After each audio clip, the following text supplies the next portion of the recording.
libro de San Juan, capítulo 14. Haremos lectura a partir del versículo 28.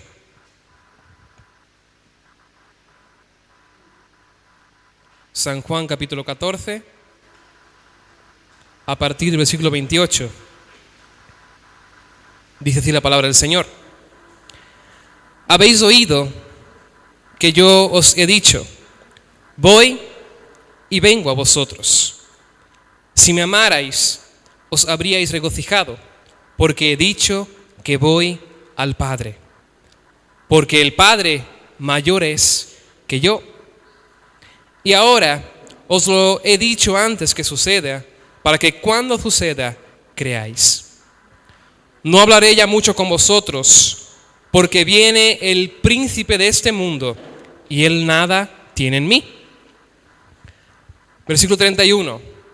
Mas, para que el mundo conozca que amo al Padre, y como el Padre me mandó, así hago. Levantaos, vamos de aquí. Amén. Estamos aquí ya entrando en los últimos días de vida del Señor Jesucristo. Aquí Él está hablando a los discípulos. Y en unos versículos anteriores está hablando sobre la promesa del Espíritu Santo. Esta promesa de este poder divino que les ayudaría y guiaría para alcanzar los propósitos que Dios tenía a través de estos apóstoles, estos discípulos.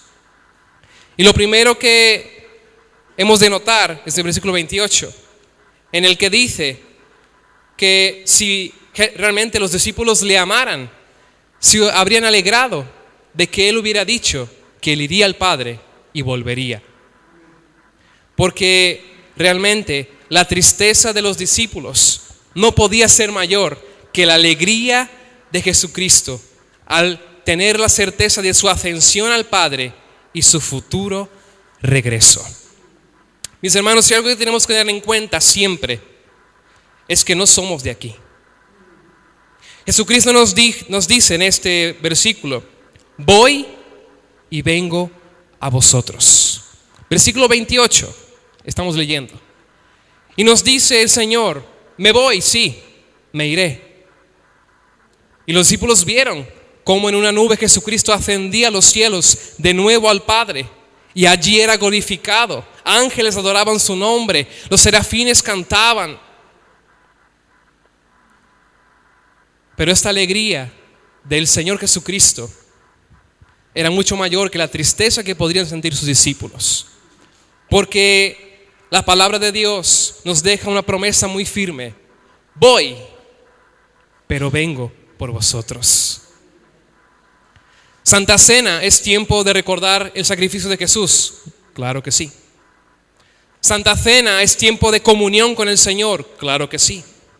Santa Cena es tiempo de cuando tú comes de parte del cuerpo del Señor y bebes el símbolo de su sangre, ser renovados, que tu fe sea aumentada, que tu ánimo se fortalezca. Claro que sí. Pero Santa Cena es tiempo de recordar que en esta tierra somos peregrinos, que aquí somos extranjeros, que tenemos una patria celestial, que tenemos una esperanza viva, una promesa firme. Jesucristo dijo, voy, pero vengo por vosotros. Esto es lo que Jesucristo dijo a sus discípulos. Voy y vengo a vosotros. Versículo 30 nos dice lo siguiente. No hablaré ya mucho con vosotros, porque viene el príncipe de este mundo, y él nada tiene en mí. ¿Saben, mis hermanos? ¿Creen que Jesús vino a esta tierra como cualquiera de nosotros? Y las cosas que le sucedían era porque, es la vida en sí. Pero la palabra de Dios nos revela que todo cuanto sucedió con Jesús ya estaba escrito. Él vino a cumplir todas las profecías que ya habían sido reveladas en Isaías, en Daniel, Ezequiel, Todos los antiguos profetas ya habían declarado quién sería la persona de Jesucristo. Pero lo más interesante es que Jesús sabía que había nacido en esta tierra para morir.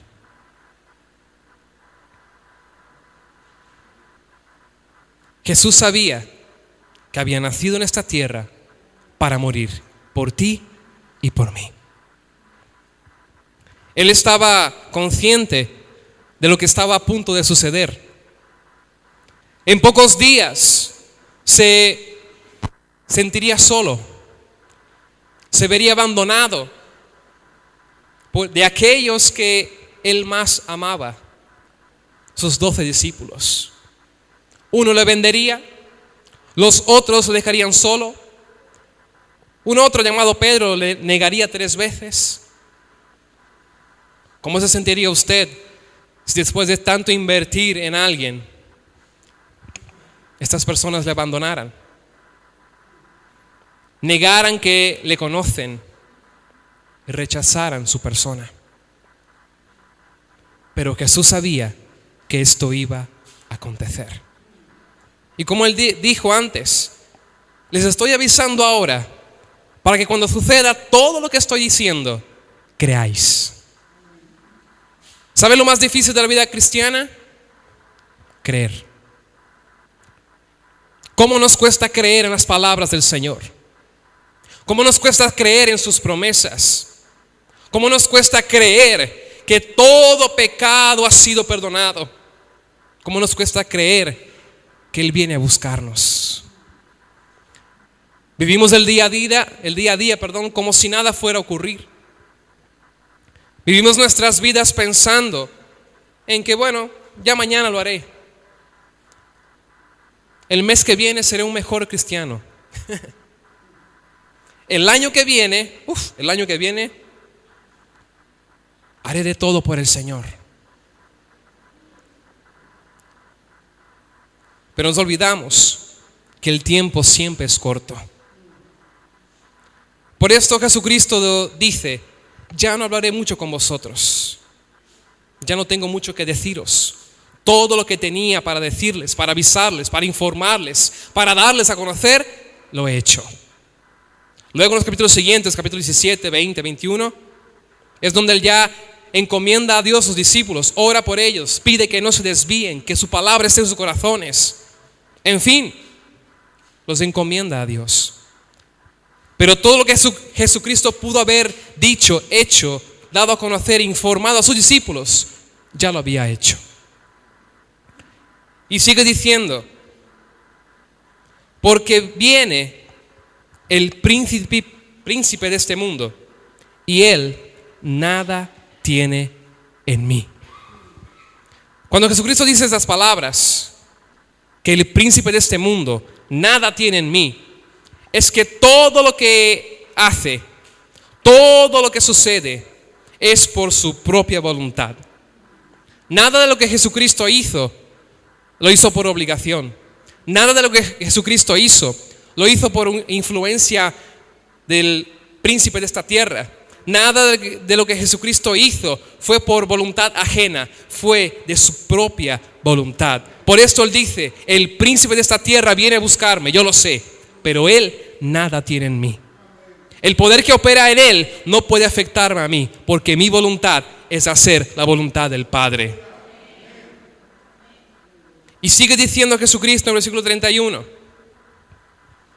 mas para que el mundo conozca que amo al Padre, y como el Padre me mandó, así hago. Levantaos, vamos de aquí. Aunque Jesús estaba dispuesto a todo, reconoció que su propósito en esta tierra era, sobre todo, obedecer al Padre. ¿Cuántas veces hemos leído en capítulos anteriores a Jesucristo diciendo: todo lo que yo hago, lo hago en mi Padre y para Él, para que Él se glorifique en mí, porque el Padre y yo uno somos? Entonces, todo lo que Jesucristo hacía en esta tierra, aunque estaba dispuesto a hacer cualquier cosa, era con el propósito de conocer, mejor dicho, de obedecer a su Padre, poniendo en evidencia su amor a Él, para que a través de la obediencia de Jesucristo otros llegaran a conocer al Padre. ¿Usted se da cuenta de la importancia de obedecer a Dios? Jesús podría haber dicho, bueno, soy Jesucristo, soy hombre, nací en esta tierra, nací en Jerusalén, ¿sí? Pero también soy Dios y no quiero morir, no quiero que me peguen, no quiero ser avergonzado, no quiero que mi cuerpo sea destrozado. Así que lo que haré es lo siguiente: iré hasta el punto donde yo pueda controlar todo, pero a la cruz no voy. ¿Morir por ellos? ¿Morir por vosotros?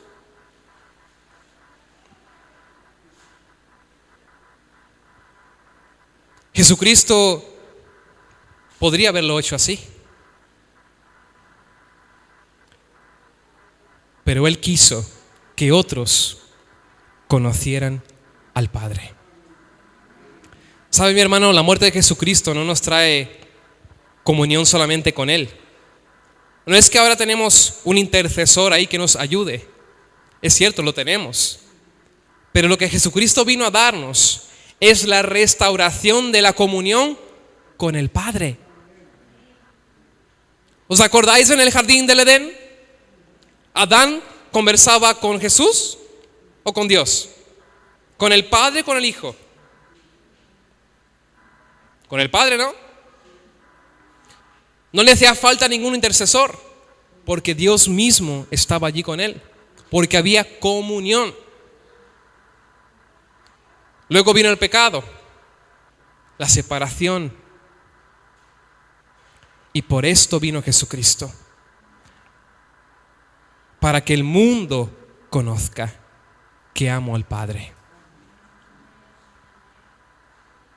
Para que el mundo conozca que amo al Padre. Somos afortunados de estar aquí en esta mañana, porque Jesús obedeció al Padre. El Padre le envió para que tú y yo podamos en esta mañana tener este gozo, esta alegría, esta certeza de salvación eterna.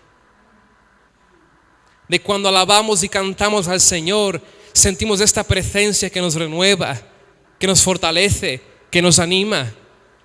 Esto es fruto de la muerte del Señor, pero más que su muerte, de su resurrección. Porque la palabra de Dios estaba cumplida así ya en la muerte de Jesucristo. Ya en su muerte, la palabra de Dios estaba un poco cumplida.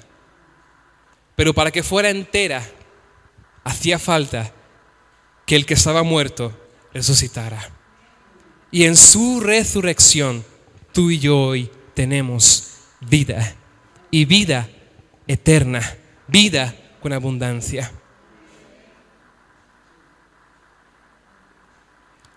Muchas veces pensamos en decir, bueno, ya llego hasta aquí, ¿no? Hasta aquí está bien. Me congrego los días de culto, doy mi diezmo, ofrendo, tomo el cafelito a la mañana, compro comida a la tarde. Ya está bien, ¿no? Hay algo que me llama la atención del versículo 31, y es la última parte, donde Jesucristo les dice a sus discípulos: levantaos, vamos de aquí. Si usted supiera que de aquí a 2 días usted se va a morir en la plaza, en la rotonda aquí de los bomberos, ¿pasaría por allí?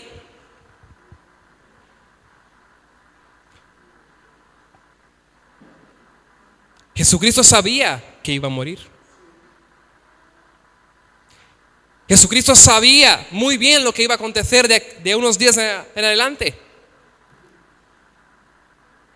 Sin embargo, Él les dijo a los discípulos que estaban sentados, porque si no hubiera dicho levantados. Estaban escuchándole atentamente. Les estaba hablando sobre la promesa del Espíritu Santo. Les estaba revelando los misterios de Dios. Y luego de esto les dice: ya está, levantaos, vamos de aquí, porque este lugar no es el mío, yo tengo que ir hacia allí. ¿Y aquí qué estaba? Aquí estaba el jardín del Getsemaní, jardín de dolor, jardín de lágrimas, jardín de soledad, porque sus discípulos ni siquiera pudieron orar con Él una hora. Se durmieron, estaban cansados. Y después del jardín, ¿qué seguía? El monte Calavera, la crucifixión, la muerte.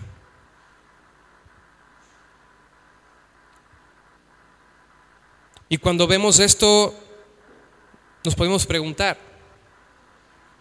¿hasta dónde llegaron los pasos de Jesús? Porque Él dijo: levantaos, vamos de aquí. ¿Hasta dónde llegó? Acompáñame al capítulo 19 de San Juan. Y el versículo número 30. Capítulo 19 de San Juan, versículo 30. Dice así la palabra del Señor: cuando hubo Jesús tomado el vinagre, dijo: consumado es. Y habiendo inclinado la cabeza, entregó el Espíritu. Hasta aquí llevó la obediencia de Jesús a la voluntad del Padre. ¿Os acordáis, no? Que en el jardín estaba Jesucristo orando y le dijo por varias veces, 3 veces le dijo al Padre: Padre, si es posible, pasa de mí esta copa, pero que no se haga mi voluntad, sino la tuya.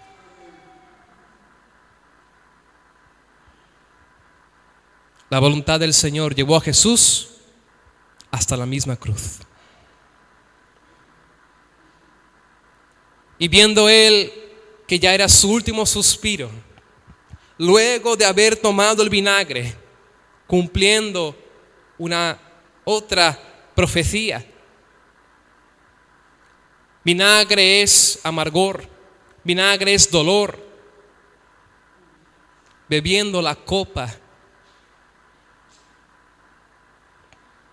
y habiendo hecho esto, dijo: consumado es. Aleluya. Consumado es. Cuando Jesucristo expira estas palabras con su último aliento de vida, está diciendo a todos los que estaban allí, y hoy a través de su palabra nos dice a nosotros: el precio ya está pagado, el propósito ya está cumplido, ya tenéis libertad para con Dios, ya he hecho lo que mi Padre dijo que debiera hacer, ya estáis perdonados. Aleluya, consumado es. Consumado es. Los pasos de Jesús lo llevaron hasta la cruz. ¿Y nuestros pasos a dónde nos llevarán? Eso depende de quién estemos mirando. Nuestros pies solo caminan en dirección a nuestra vista. Pero nosotros no caminamos por vista, ¿verdad? Caminamos por fe y en fe. Por lo tanto, nuestra vista, que el día a día nos abata, nunca deberá estar hacia abajo. Porque una vista decaída, una vista cansada, no nos hará caminar y llegar a ningún lado. Pero tampoco se crea que tiene que ir mirando hacia arriba. Porque la mirada hacia arriba no nos permite ver los obstáculos que hay. La altivez no nos permite ver los obstáculos de la vida. Nuestra mirada debe estar puesta, como nos dice el apóstol Pablo, en Jesús, el autor y consumador de nuestra fe. Si nuestra mirada está puesta en Él, nuestros pasos llegarán a buen puerto. La misma palabra de Dios nos dice en Romanos capítulo 8, hasta que todos lleguemos a la estatura de Jesucristo, el Hijo de Dios. Ahora, yo no sé si Jesucristo era muy alto o muy bajo. Yo creo que no era muy alto, para no salir demasiado. Tampoco creo que fuera muy enano, para no ser notado. Él era un hombre como nosotros, para que lo que se notara en Él fuera la voluntad del Padre. En esta mañana la palabra del Señor nos deja una simple enseñanza. Jesucristo fue hasta el final. Cumplió todas las promesas y las profecías que habían sido anunciadas hace miles de años. Dispuso su corazón a obedecer a Dios en todo, aún hasta la muerte. Y nos deja un mensaje a nosotros, tú y yo.